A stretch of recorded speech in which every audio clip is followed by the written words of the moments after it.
Welcome back, everyone. On deck today for review, we have a bolt carrier group review. This one here is from TR Enabling. It's a relatively new offering out there on the market. Probably because of some internet forum threads, it started to get kind of a lot of questions being asked about it. Well, I'm going to go ahead and let you know what my experience has been with it, putting several hundred rounds downrange with it, and pretty much get into some of the specs coming up next, and just what I think of it overall. But we'll keep putting some rounds downrange and keep getting some use out of it.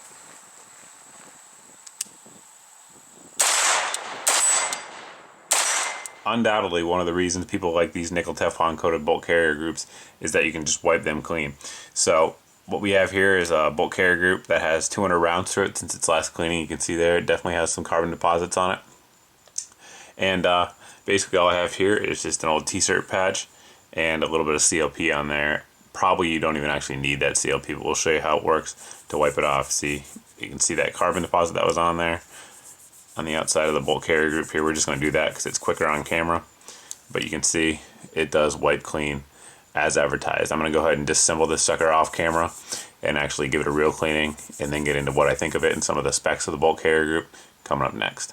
I got it all cleaned up. Now time to get into some of the basic specs of it. I will list out all the specs at the end of this video for those of you guys looking for detailed specs, because you guys know who watched my how to choose a bolt carrier video, you know that specs are what counts in the bolt carrier group. Now it is a 8620 full auto profile carrier that has good staking. The bolt itself is 158 Carpenter steel, and it is MP tested. Now obviously this is Nickel-Teflon bolt carrier group. It is coated in Nickel-Teflon. Some of the differences between Nickel-Teflon and nickel boron. I'm not a metallurgist. I will post a link below that will explain it a lot better than anything I could do.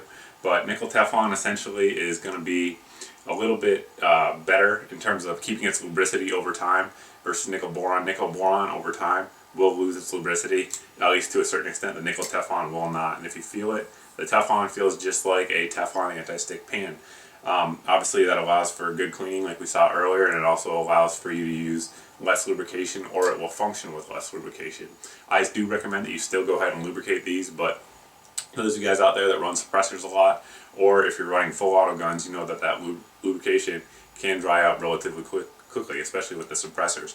And for that kind of application, a coated bolt carrier group might be a good thing. Well, probably is a good thing actually, because they will run with minimal to no lubrication. Like I said, that I do recommend still lubricating them. But all in all, I have 480 rounds through my gun with this bolt carrier group in there. I've had zero malfunctions. It checks out fine on a headspace gauge, and it seems to be holding up just fine so far. I know 480 rounds isn't exactly a torture test by any means, but myself and my wife, as you guys have seen in the video, have been running it, have had zero issues, and it's going strong. The price on these is $179. But if you go ahead and like them over on Facebook page, you can get a discount code for 15% off, at least currently. If that changes, I will annotate that in the video. So the price on these is pretty good, especially for the bolt carrier group that you're getting.